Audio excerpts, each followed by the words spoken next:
You're watching Conscious Mind Tripping with your host, Audrey Newmont.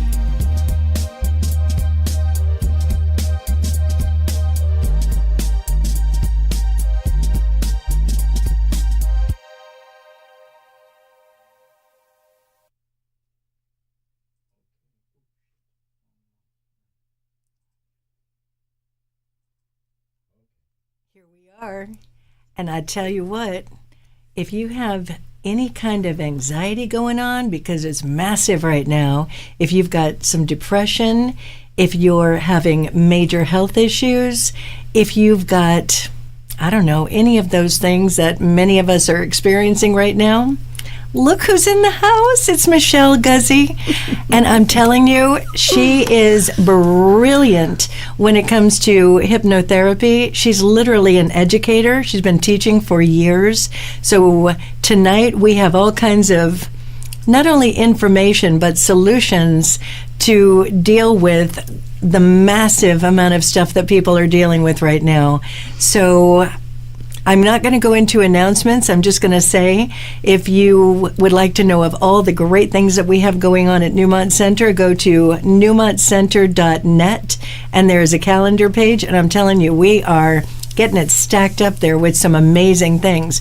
But tonight I wanted all the time to be for you.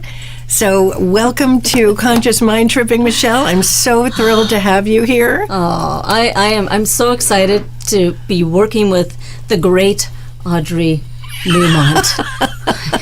She's my idol. I love her. I'm going to put her into hypnosis in about 2 seconds. Or maybe do a little witchcraft. I don't know, because we're going to talk about both, I think, tonight. I want to talk about so many things because there are so many misconceptions about hypnotherapy and hypnosis in general. Mm-hmm. So you're the brain to pick for all of this. Mm-hmm. So first, tell us a little bit about you. How did you get into this? How did you become an educator? Tell us a little bit about who you are. Who am I? I do not even know who I am right now. I forgot on the way over here on the LA freeway with the traffic, so I was in hypnosis. Well, I'm known as the Mind Coach, and as the Mind Coach, I have been doing hypnotherapy for over 32 years. I started when I was like 2? Born, yes, actually. I started doing past life regressions when I was 9, and I'm about 39 years old, right? But I've been doing hypnotherapy, neurolinguistic programming, working with the metaphysics, working with just the psychology and the neuroscience of how the mind-body works with healing forever. And I started also teaching at a college of hypnotherapy here in Los Angeles when I was about 24. So it's been my passion, it's been my path, and it is just a joy to be able to help people open the doors to their subconscious programming. And what I always say, get consciously in control of your subconscious mind, because it's your subconscious mind, and I love the name of the show, Mind Tripping, that is controlling your life. Right. So we need to kind of break through those barriers today, and let's talk about all the scary stuff that people think hypnosis is. Well, I want to just say, I just had somebody that started with me recently, and they were concerned about working with me because, and by the way, they had been referred by somebody who had excellent results. I mean, this person came in upside down and sideways and all kinds of business, and now literally they came for their last session and they're like, I'm doing really good. I don't have anything to complain about. But this person was like, well, you're not a psychotherapist, you're not a psychologist, you're not an LMFT, and, we don't really know that it is a parent with kids. And so I'm explaining to them what you were just talking about. So I want to go in a little bit more to having people understand what is hypnotherapy and how can it be beneficial for all the mass amount of trauma that we're experiencing. So let's give them an overview of what that looks like. When you're saying conscious and unconscious, many people don't even understand what that means. So let's give them a little bit of a foundation from your POV. Okay. So hypnosis. What people usually ask me is, and my favorite, is it witchcraft? Is it mind control? Are you going to go into my subconscious mind, which is basically the underlying theme of what your mind is? It's all your programs, your beliefs, your behaviors, your patterns. But are you going to go into my mind and take out all the deep, dark secrets? Am I going to start telling you everything when I'm in a state of hypnosis? And I love those questions. I love that's what people go there with, because it's what you see in the TV and the movies. But that's not what we do as hypnotherapists, and that's definitely not what hypnosis is. No. But we have to take a look at why the masses still feel that. And I always like to tell people that hypnosis, if I take that word hypnosis and just throw it away, and we were talking about this with Nick the other day, that hypnosis is just a state of suggestibility. And suggestibility is how we learn. It's a communication process with your adult logical thinking, your conscious state of mind, and your subconscious program. And that is it. So it's a state that we're in all the time. As a matter of fact, we're in hypnosis 24/7. We're in hypnosis right now. You and me, we're in hypnosis. Can't you see our eyes? We're in that state. But we're in hypnosis all the time. And if you go to the movies and get caught up in the movies, you're in hypnosis. If you listen to music and the music moves you, maybe you laugh or you cry or you remember a special time, that is a state of hypnosis. When you're focused and you're studying and you're going to school, if you're in college right now or high school or even younger, you're in a state of hypnosis. Sports is hypnosis. Right. Religion is hypnosis. It is. Science, politics, technology, medicine, everyday life, it's all hypnosis. And I want to really break through the barriers, especially this year, of allowing people to really figure out how can they utilize this to their benefit. Because we're in hypnosis 24/7, you might as well think about how you can make this a positive state. Right. Because you can change your life. You can come to us, we can do it real quickly, but we also want to empower you to change your own life. And that's our goal. When my clients come in, I literally have that theory of mine on a clear clipboard, because a lot of times they're talking to me and it's like, program, that's your program, that's the thing that you're running.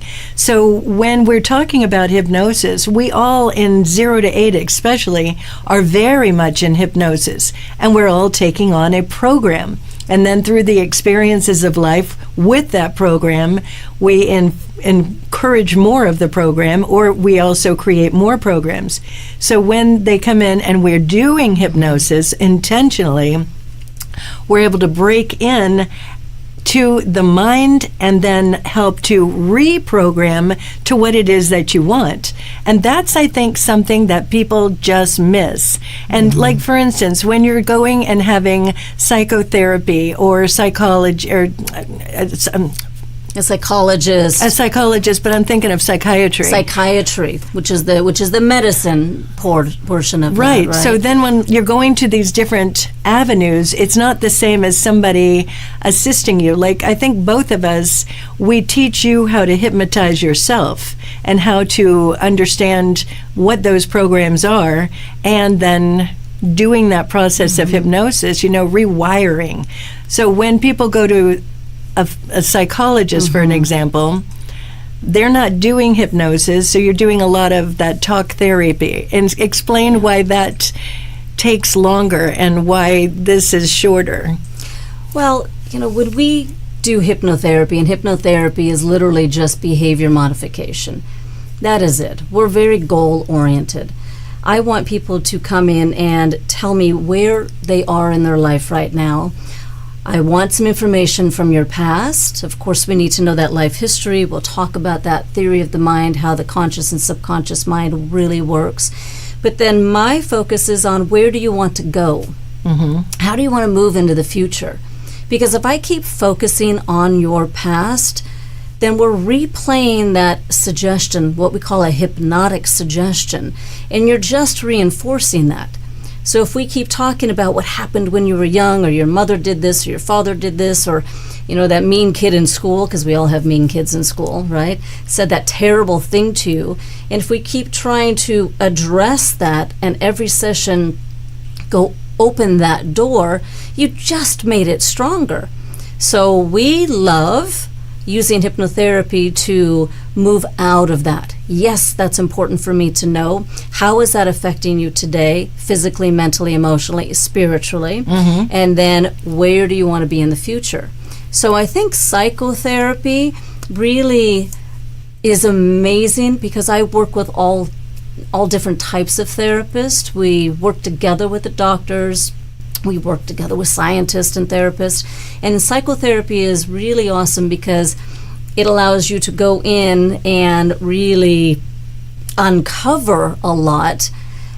But please remember, you're going to be doing a lot of work, a lot of digging, a lot of going into the past. Sometimes it does bring up quite a bit of pain and the trauma and possibly some of the abuse. And you may need to be able to voice that with somebody and have a few sessions. But I can work in conjunction with the psychotherapist and hypnotherapy and then help you reach that goal a little bit easier. That's why I like working with a team. We have a psychologist on staff. He's also a spiritual practitioner, and sometimes it's like, you know what, this isn't my avenue, and I'll throw a client over to him or to somebody else. I've got different people that I work with, and I think that part is really important. But like as an example, I had somebody just tell me a few days ago, it's like this person's really having a challenge in their life. And I said, maybe this would be a moment where you'd want to have somebody to talk to. And they literally said, I don't want to have to go and dig up all of that stuff again. I don't want to have to go and on a level just re-experience everything. And I think it's important to have them understand when they're working with a hypnotherapist. Sometimes it's about learning tools on when you're in anxiety, when you're in those different modes that we get in that are prevalent right now. Because I'm telling you, people are really stressing. So working with a hypnotherapist, you can also just gather tools. And I don't know if you do it, but I make voice memos for my clients, and it's personalized to them so that when they are having a moment, that's another part of hypnotherapy. When they re-listen to whatever that voice memo is, and we're bringing them back to a state of calm, they're learning it within their own brain, and they're retraining their brain in that way as well. Yeah, I love doing that. So I make recordings for all of my clients because we're going to give you a set skill path to be able to utilize. We're going to give you tools. I create what we call an anchored state. And an anchor is, literally, if you were out fishing in the ocean, and I grew up in Alaska, so I did a lot of that. But if you wanted the boat to stop, you would throw an anchor in the water, and that just stabilizes that boat. So an anchor could be a key word that we give you. I usually pair it with taking a nice deep breath. I also utilize hands, arms. So for example, if you wanted to relax or find a state of calmness, maybe you just stop, take a deep breath in, and you say that word calm and you put your hand up on your heart. Or maybe you do something like this. And nobody needs to know what it is. But when I install that, because your mind is like a computer program, when I install that in a state of hypnosis, when you then leave the office and do this anchored state, you're reinforcing that suggestion, and that neural pathway that we established kicks in. The more you do it, because we work with the law of repetition and we work with the law of association. So the more you do that when you have a negative state or a stressful state, and you then anchor a positive state, the faster you can snap out of that. Because we want to get you as hypnotherapists from that negative place, thoughts, feelings, emotions, and behaviors, to a positive place within a matter of seconds. Right. And that's what we're really, really good at. Right. So when you're working with your clients at this point, we've all gone through the moment. Let's just call it the moment. What are you seeing a lot of? What's what's some of the most common things that people are coming in with your practice? It is stress management. It is burnout. It's overload. It's confusion. And I have a lot of clients that are coming in, but I work from ages, children. We can work with children all the way up to, all the way up to the elderly. I think my oldest client right now is 85 years old, and we're having such a good time. Mine's at 74. And they're coming, I think we're doing hypnosis today. Yes, we are. We're going to have a good time. But I work with kids 5, 6 years old and up. And the stress levels of children, even elementary school, teenagers, high school, because of some of the negative messages or peer pressure that we are dealing with in social media is huge right now, because you have to look a certain way, act a certain way, and if you don't have enough friends on your feed, if you don't have enough followers, well, then something must be wrong with you. I know back in the day, it was the magazines or possibly the commercials. And we would open up our Cosmopolitan magazine and, I'm 5'2", I'm not 6 foot tall. And, well, gosh, if you don't look like this and dress like this, then something is definitely wrong. And it can create so many mixed messages. So the stress management is really what we specialize in, and we can turn that around, but it's just so out there right now. Truly is. And every single client is dealing with it. Yeah. One of the things I've found with that social media as well, it's people don't understand the subtle messaging that's going on in there, the subtle manipulation that they do. So I've had actually quite a few of my clients, different people, opt out. They literally aren't doing it. They'll use it for whatever, but they're not going to be in there and do the heavy scrolling. And there's something, when we're talking about people being in hypnosis, when you're scrolling in there, that is strong messaging. And so, as an example, I think it's one of them, I'm not going to go into names today, but, imagine you're scrolling in there, and one of my daughters had quite the big issue with this. They're scrolling, and they're looking at puppies and kittens and all this stuff, and then all of a sudden, out of nowhere, comes this, jolt of, what the heck is this? Yeah. And that is, in the mind, it really wreaks havoc. And for children, especially teenagers, their minds are very, very suggestible. And so they're thinking they're in there for, entertainment and playtime. And meanwhile, it's this constant triggering of anxiety or whatever the other, terror, fear, whatever these things are. And I think that people don't get that piece. Did you want to talk about that a little bit more? Well, you know what? For me, I can get triggered with social media. So we'll call those triggers. Let's just call those triggers. And yes, maybe I am looking at the puppy and kittens, and maybe I'm posting the kittens because I have a cat rescue. Actually, I work in animal rescue. But then all of a sudden, this negative message comes up, or just a picture comes up, and it takes me by surprise. So I get triggered because that's not what I was looking at in the first place. So it catches me off guard, and then I find myself getting a little angry. And then I'm also finding myself wanting to stay on that social media to get back to that good place, that good feeling. But if that message comes up and it is affecting my thoughts or feelings or making me think something about myself, I might find myself clicking that and wanting to know, well, what is this? Well, what is wrong with me? What's happening? Where did that come from? And then that one's going to lead to another one, and then that one leads to another one. And then by the time I'm done, I need therapy. I got to call Audrey. I need to have a little therapy because I'm like, you've gone down the rabbit hole. I went down the rabbit hole of social media. So it's interesting. If you're on social media, please make sure you have a time limit that you give yourself. And you're doing it for a specific reason. What is the positive, inspirational empowerment that you can get from social media?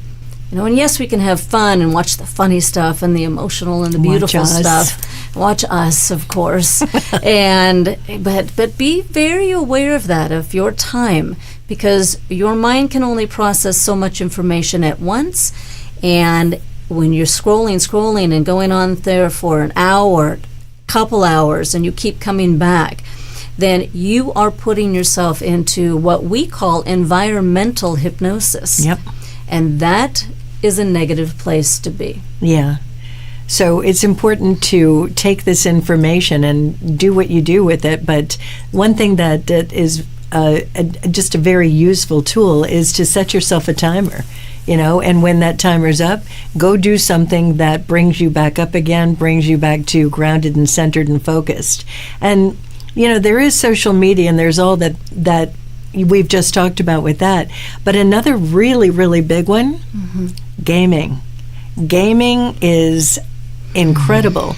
And the amount of parents that I've talked with that have kids that are gaming and they get sucked into the abyss, the most common one, speaking of getting off of it, not getting off with it, getting off of the actual thing, is, the parent will say, we're going to put a timer on this. And then it's like, well, wait, I have to finish this point, and then I have to finish that point. And before you know it, it turns into this battle. It turns into all these things that it can turn into, and none of it is good. And when kids are gaming, and I think this is an important piece to really discuss, you're in the game. You're literally in the game when you're gaming. So when there's all these games that are about violence, like I've had many people that I've worked with, their kids are sweet, fabulous kids. And then the parent is like, they're bringing them in saying, I don't even know what happened. They're getting violent in the house. So it's like, they're learning it. They're not coming out of the womb violent. They're learning that behavior. So when they're in the game and they're killing, there comes a point where there's not this value of life. There's not this value of other people's feelings. And they start learning to take what they're being in the game into their lives. So I highly recommend, especially for parents with smaller kids, because it's easy to say no. You're just not going to play those games. I did that with my daughters. Yeah. It's like, you can play these kind of games, you're not playing the violent ones. But everybody plays the violent games. No, we're not doing this in this household. If you want to go to somebody else's house and play those violent games, pay attention. And, it's just a choice that you make as a parent. But it's important, the different ways that we're in hypnosis and we get manipulated. And I can't believe you brought that up, because I'm literally dealing with a parent and her child that is the sweetest child ever. He's now a teenager, and he was being bullied in school. And so I thought we were going to be addressing some of the effects from being bullied so much. But then when they both came in, she was starting to tell me that he was bullying her. And then I realized this kid was on the games all day long, especially when it wasn't at school, or sneaking it in, and not just for a little while, for hours and hours. Yep. And he was on the games to where it's, kids from all around the world jump on. And then he could be a different person, have a different persona, and he was really, really good at it. But she started to put the time frames on it so it would just cut it off. But then what was happening is all the kids and around the world then started to say, oh, what, your mom's in control of you? You can't just finish the game. Oh, you're a loser. So then it made it even worse. And he has been just overreacting and getting just verbally abusive to his own mother. Right. Because being sucked into those games. And yeah, they're violent games. These are not nice games. And then we wonder why, sorry to say, that we're having the difficulty with the shootings, possibly, out in the mass shootings or in the schools, because the children see this all the time. Right. So we think about that state of hypnosis, and think about whether what your child is doing or even what you are doing is creating a positive, healthy, beneficial state to the mind, body, emotion, spirit, or a negative state. And that it's as simple as that. Is what I'm watching and what I'm doing feeding my soul and making me feel good? Or, is it building up some anger and frustration, or, let me just kill all of the enemies out there? And, so that goes into your program, and that starts to become, a part of you, and then your thinking then revolves around that. That's right. That's right. We're in a minute right now where, and I noticed this a few years ago, there was this point where I looked at Nick one day and I was like, there's a lot of dark movies out. Yes. There's a lot of dark stuff out. And it's not just movies. There's certain networks where it's like, you can go on and it's like dark after dark after dark. And when I say dark, I mean there's the gore part of it. Mm-hmm. There's the dark stuff of the, how do I say this? There's all these different elements. Let me put it to you a different way. I've worked in rehab for years. And so in working with rehab, I see the darkness. And sometimes people come in and they share their dark with me. And I get it. And I see that world. But for our children and for a lot of people on the planet, many people have no idea or had no idea that there was such a level of darkness that's going on. And I want to be kind of controversial here for a minute, where I want to say that there are people that manipulate and they want to bring that darkness to people's homes. They want to bring it to our hearts. They want to bring it to our minds. And I told Nick that a while ago, it's really hard right now to find something that I want to watch, because I don't want to bring that into my consciousness. Because when we're sitting there and we're watching a movie, we're in it. You're in hypnosis. Yes. So you're watching something that's dark. Like I have a kid, and this kid is in the tween category, and this person has all of these challenges with their emotions, and there's a part of it where they are allowed to watch the dark stuff, and it's dark, and people don't understand that is a form of manipulation. They make these movies for a reason. There's a certain element of society that creates the games for that reason. They create the movies for that reason. They create the songs for that reason. They're bringing up that part of us where we go into what I call fear. Those feelings that are terror, anxiety, stress, worry, and it creates where it's almost like that's our new normal. You know what I'm saying? Let's talk about that a little bit more with your... Well, what's so funny is we're so in tune right now, because right before she said the word fear, that's exactly where I went. I'm like, it's all fear-based. And then here's Audrey.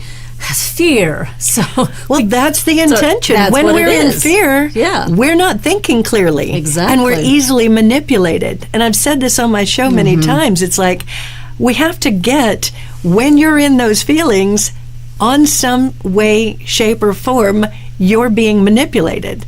So it's important to get that, so we can, instead of being just angry about whatever, you go into a righteous anger. It's like, I don't want to be manipulated. So how do we not be manipulated? I don't even know anymore. I don't even know anymore, because you know what? Fear sells. Right. What do you think the drug commercial is all about? And not that we don't need medication. Of course we need medication. But if you watch regular TV, which I cannot even do anymore, almost every commercial is a commercial for medication.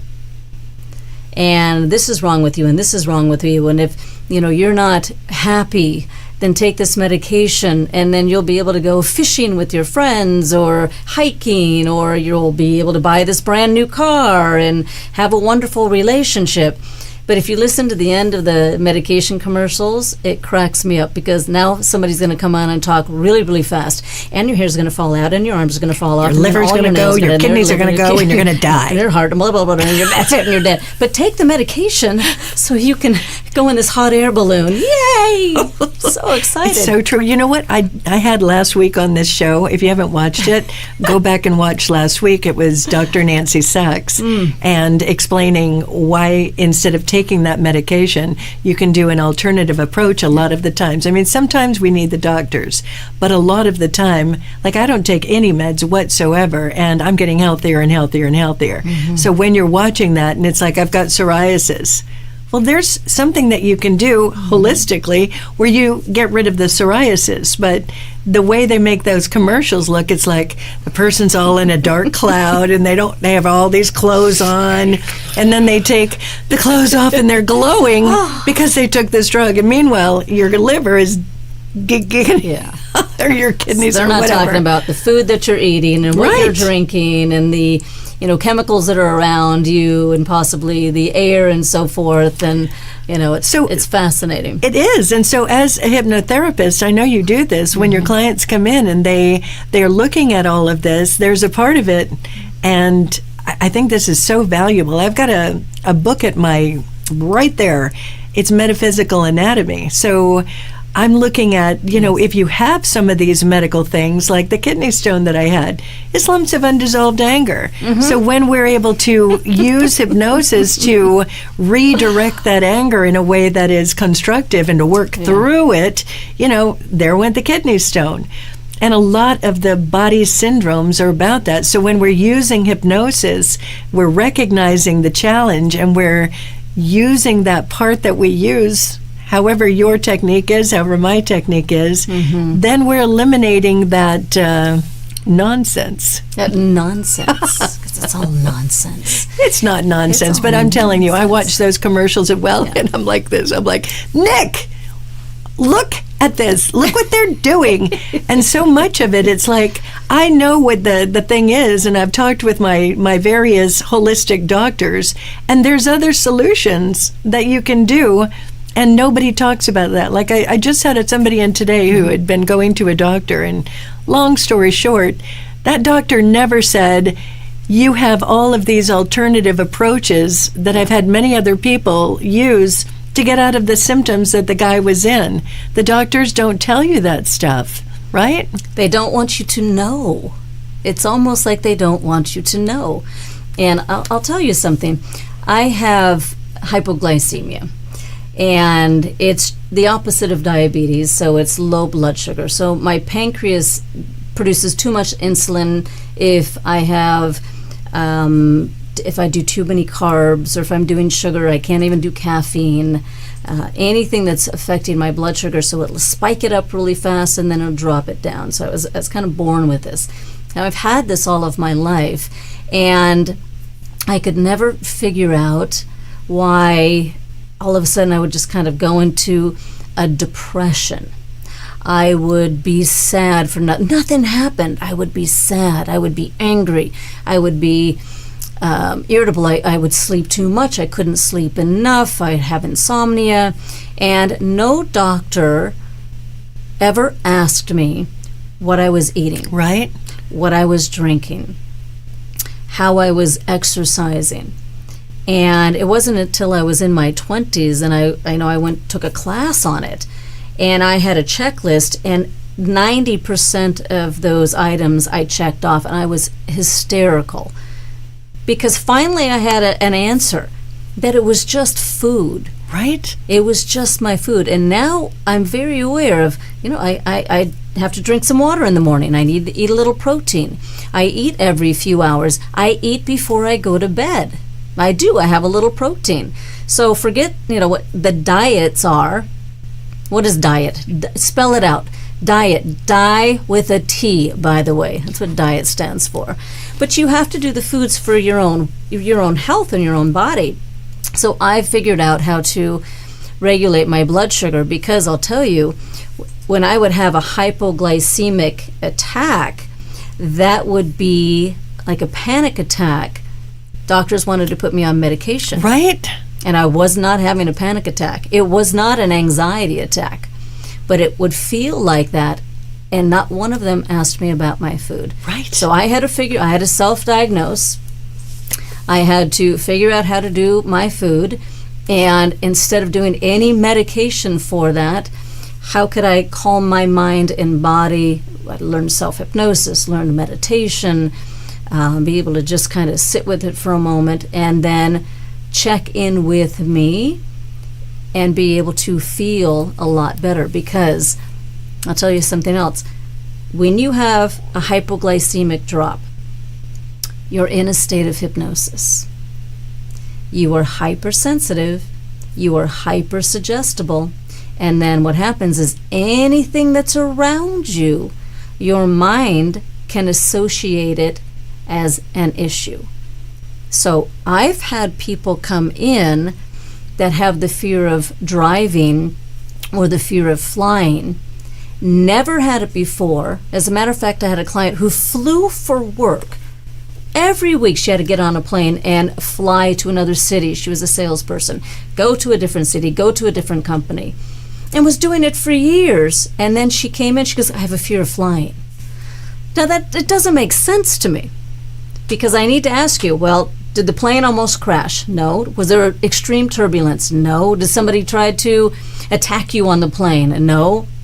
What happened? Nothing. She goes, just one day, I couldn't fly. I was on the plane and I started having a panic attack.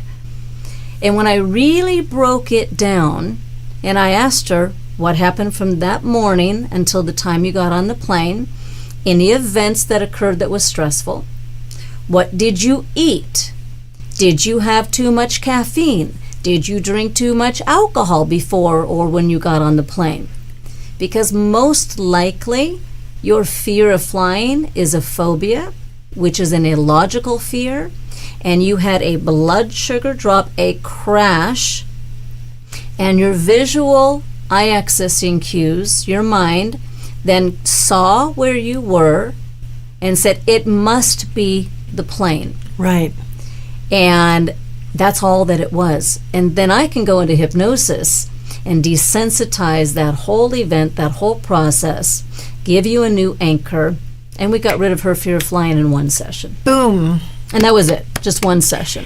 That's another part of being a hypnotherapist. Yeah. It's like we're your private investigator. Ooh, we're hypno detectives, by the way. So my clients come in and I'm like your private investigator. So they start explaining, this is what's going on with me. And like her, I had somebody with a fear of flying and she was terrified to fly. Funny enough, we fixed the fear of flying like this. And the bigger issue was she didn't have a love in her life. She's married now.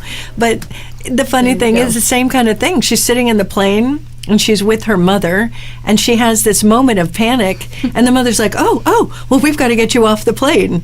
And from that moment on, she had a fear of flying. They didn't work through the thing.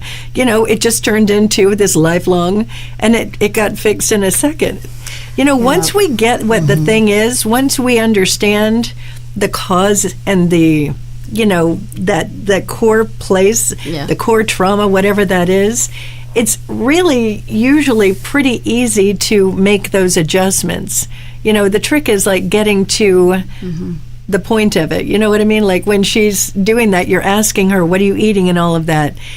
And nobody had ever asked her that. Exactly. Not one person. Put her on major medication. Not the psychiatrist, right, and not the doctor, and not the psychotherapist, and so forth. Love them all. We need them, yes. But not one person asked about that day and what she was thinking or feeling that day. Exactly. There's a part to it where I'm pretty sure you do a similar kind of thing. The gut is it's like the first brain. And so when clients come in and they're fuzzy thinking and they have all this stuff going on, there is that part of it where we're asking them a bit about their life. It's like, what is your habits? What do you do? What do you eat? What do you drink? What does all that look like? So it gives us the information that we can use to assist in reestablishing a new homeostasis, Yeah. That's a big part of it. It's a big part. And so when clients come in, I know for me, when they come in, that will be the first thing that I'm going to ask you. tell me about what's going on in your life, but tell me from the second you wake up to the time you go to bed, what do you eat? What do you drink? How much caffeine do you take in? How much, maybe it's are you doing Red Bulls? Are you doing any of those energy drinks? The claw one. That stuff is nasty. Alcohol. Are you smoking? So I want to know these, these strategies that you think are working for you, because it is literally affecting your blood sugar. Okay, and this is your brain here, your gut. So you have two brains, and they're linked together. So if I rule that out, then it's going to make more sense of what's happening in your life, especially when we're dealing with anxiety, depression, and stress, right, and fear. Right. A lot of it is physiological. Right. And it is what you put in your body. It's true. You are what you eat. Right. And that is how you think. So if you wake up in the morning and you have 2-3 cups of coffee, and then you jump in the car and you're, in rush hour traffic, at least for us here, it's 2-3 hours, right? But you're on coffee. You just bumped up with caffeine all day, and you've not had any food. Your body and mind go into a fight flight, and then what happens with that is your body literally thinks it's going to die. Right. So you become hypersensitive, and then whoever is around you, whatever's going on around you, creates a trigger. Right. So this year, look at your triggers.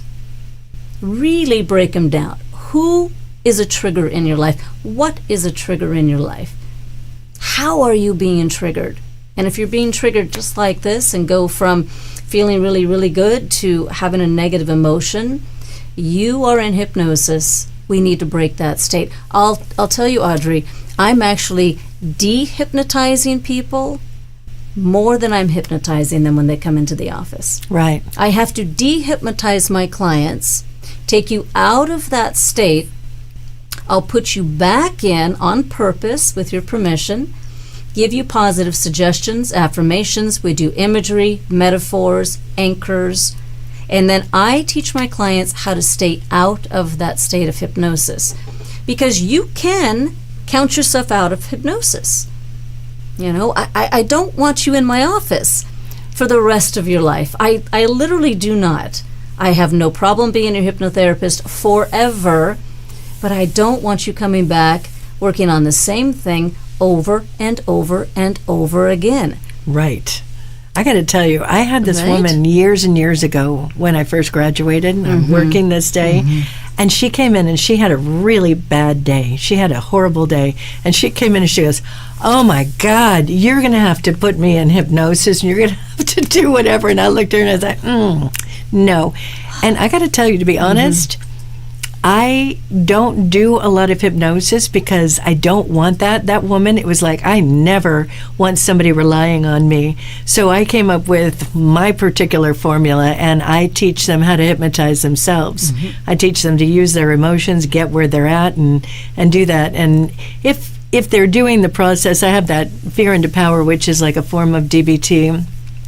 When they're doing the work and then they're getting stuck, then I'll do hypnosis. But when I see that they are owning the tools, owning their power to work through stuff, then I will, we'll do that hypnosis. I'll make the little voice memos for them, and we'll do that part of the process. Or if there's a lot where they are kind of like in hypnosis, I'll pull them out, and then we'll do that stuff. But I wanted to ask you another part of it. And by the way, you and Nick are very similar that way. You're really good at that part of, that clinical hypnosis. Sometimes I'll ship people over to him because there is that part where I have my own resistance. There is that part where, and I'm curious what you think about this. Sometimes when I'm working with somebody, there'll be this moment where it's like, I'm missing something. You can see, it's like I'm working with them, and it's like things should be a certain way. As we're working with people and they're being authentic with us and themselves, where you see this progression of events, as it were. And occasionally there's like this, like, something's not right. you get that sense that something's not right. So when I put on that thing, when you want to get everything out of therapy and coming to a hypnotherapist, I think sometimes people don't want to admit to themselves and to us the darkness that they have, the depths of what they have done and are doing. And so I think it's important to get, and I know you're like this, it's like when you're coming to a therapist like us, there's not that judgment. So people can say whatever it is. But if we don't know all the pieces, if we can't be that private investigator, do you have that very much where people are just like, you can see that there's something that you're missing that they're not sharing, and that's a really key piece? I like people to be honest with me. So I tell them up front. I'll do a consultation phone call, and I tell new clients and people that are interested in doing hypnotherapy that I am brutally honest. I am a no-nonsense hypnotherapist. I'm the mind coach. I'm actually more of a teacher than I am a therapist. And I've seen it all, I've done it all, I've heard it all. Nothing phases me in the 30 plus years I've been doing this. So when I put that out, I think it kind of helps people feel a little bit better that they can come in and really open up. But if I'm finding there's a little resistance, because we're always going to have resistance and sabotage and procrastination. And sometimes I know you want to make a change, but you may be getting some type of benefit from the issue that you have. Right. That illness that you have or the pain that you have may keep you from going to work. Maybe you don't have to do the dishes anymore or take out the garbage. So sometimes there's a little benefit, and our subconscious mind may pick that up and say, well, we've created this in your body, or we created this emotion or this mental state because we're trying to protect you, and now you're actually getting love. Now you're going to get attention. I had another, this is a friend of mine many, many, many years ago, and she was an older lady, and she was at the hospital all the time. She was getting surgeries all the time. I don't know if she had any organs left. She's like, I had to get this one kidney taken out. I had my ovaries taken out. Now I'm going to do my...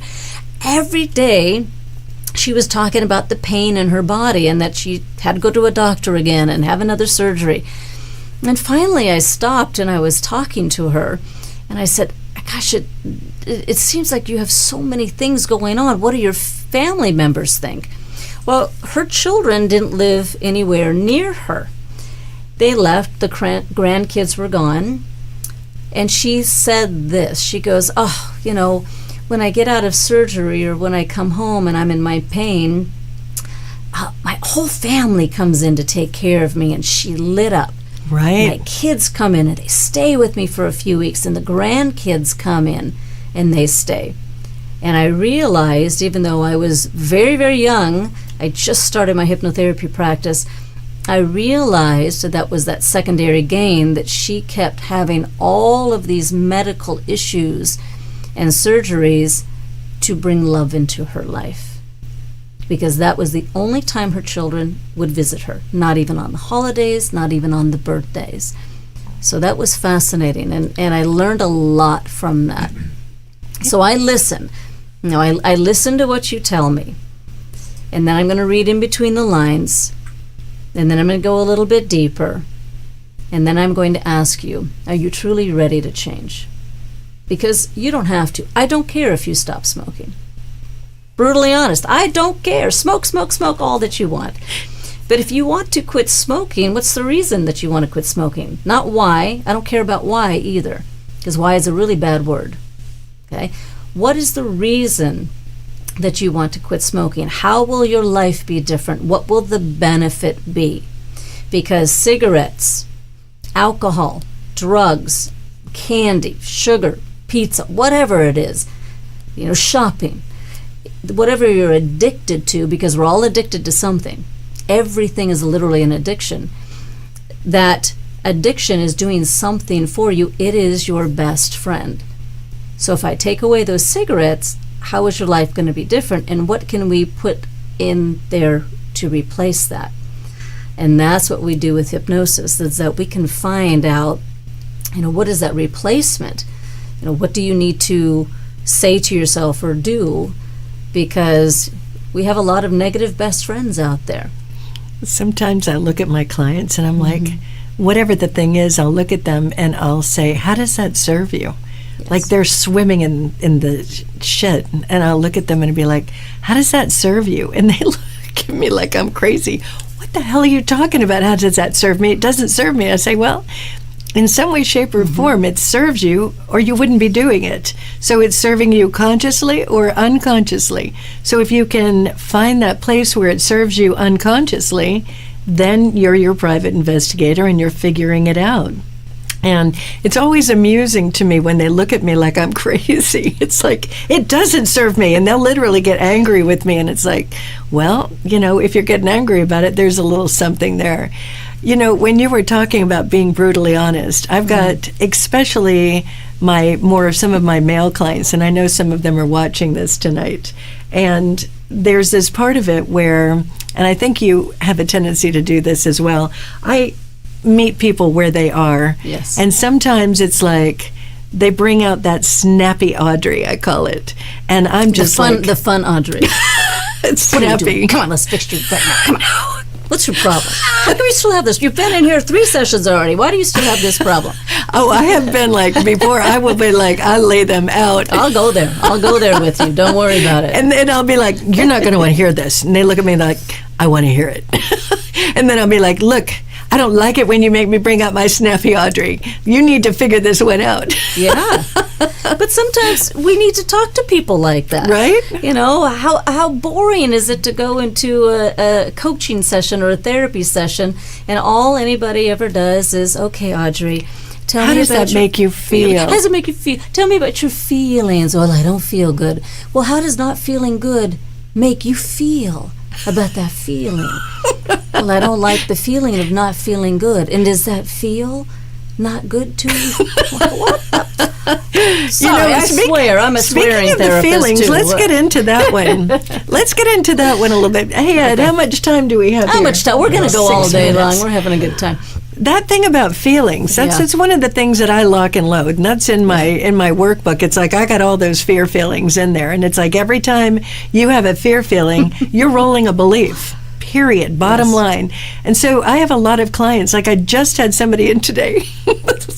This guy has been amazing. He's been clicking up his little ladder.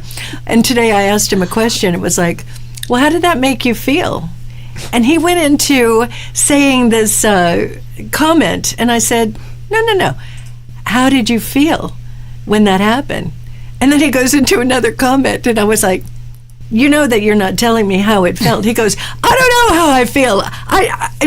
This whole thing about feelings is a bit much. I'm not that kind of guy. And it's like, actually, you are that kind of guy. You put their feeling car over here, your feelings, and you've been in your power car. And this guy is like a powerful, his career has always been, he's like, Arr. And so you don't have those kind of feelings. And now he has to deal with them because of his particular situation. And it's like, getting people to be in their feelings is a big part of what we do. And learning from those feelings, acknowledging them because they're everything. They're so creative. So how many times do you have people come in? It's like, how do you feel? And it's like, because we do have to ask that. Well, to be honest, our feelings have not always been validated. All right, your feelings are not facts. They're just an emotional impulse to what you see, hear, feel, taste, smell, touch, everything that's around you. So maybe when you were young, maybe when this client was young and they had an emotion, or maybe as a child they were crying too much, or just expressing, they could have heard something like this, shh, Oh, it was more than that. This person, I know their story. yeah. It's exactly what you're talking about. Yeah. You need to stop those feelings, or I'm going to stop them for you. Oh, I love that. Right? You know? So, be seen and not heard. Shut up unless you've been, spoken to. What are you crying about? Especially, men and little boys, be a man, stop crying, And so we hear these messages, and that's where your program gets started. Mm-hmm. And those first formative years, what are they, between 8 and 9 or about 10 years old, we are so suggestible. We're like a sponge. And whatever you heard as a child about yourself, about how your mind works, how your emotions work, how your body works, what your abilities are, because we all have abilities, and we love working with people's special abilities, their insights, their intuition. But if you've been put down for that, if you've been punished for that, if you've been abused for that, then that's when we start locking those feelings up. Then we start doubting ourselves. And then you know what it turns into? It turns into anger. Right. And that anger turns into the topic we've been working on is just stress. And what is stress? It's hypnosis. So if you're stressed, you are in a state of hypnosis right now. Call us. We'll help you. Absolutely. Snap out of it. Absolutely. That's it. Do you have any courses, anything coming up that you are teaching? Like, another thing about you, we didn't even get into, she does past life regression. She's amazing. I mean, amazing at it. I was in her class, and I literally saw myself in Egypt. And you're really phenomenal at that. Well, we were working together in Egypt. I was hanging out with Cleopatra. Were you there with? Maybe we were sisters. I could have been Cleo's daughter. I actually think I was. But I think I was Cleopatra's boyfriend. Oh, dang it. Wait a minute. So we had a competition going on back then. Thank God we got over it. Maybe, wait a minute, we could have been, no wonder we feel so connected. I'm going to have a chat with Cleo tonight when I get home. But, it's so, I don't have any, I'm doing some social media stuff right now. I work with personality profiles. I created a whole style of these 4 different personality styles. And that's another thing that I have when people come in. Not only do I want to know what your issue is and tell me how you're eating, what you're drinking, and all of that fun stuff, but I'm going to give you a really simple personality assessment, because I'm looking at your behavior and your communication. Very simply, are you more open or guarded in your behavior? Are you more passive or aggressive in your communication? So I'm creating a whole program, and I'll let you know when it's available online, about trying to figure out if you are a relator, a socializer, or an analyzer, or a driver. And when you can understand yourself and your natural personality style, your natural behavioral style and communication style, then you'll understand why you may be in conflict with somebody that's your opposite. Could be your partner, because opposites tend to attract, and what attracts you in the beginning will create conflict in the end if you don't understand that. But understanding people at work, understanding your family members, and then how they talk and how they think. So I do a lot with that with my clients. It's a lot of fun. 2 things. One, am I a driver? I mean, conscious mind. Am I a driver? No, she's tripping. She's been tripping for a I'm looking, you're talking about being the driver. It's like I'm looking at my little sign behind us. I'm just making a little joke there. But and on a serious matter, you're amazing with relationships. Like, really amazing with relationships. I think it would be great to have her come to our place and do a workshop on relationships, especially as Valentine's Day is coming up. So if you would like to have her join us, let me know, and I can make these things happen. I think that would be a great workshop. Only if you put me into hypnosis will I come. Let's see what happens. I already did. Oh, she did it. Yeah, I felt the energy. Did you see what she did? She just did it like that.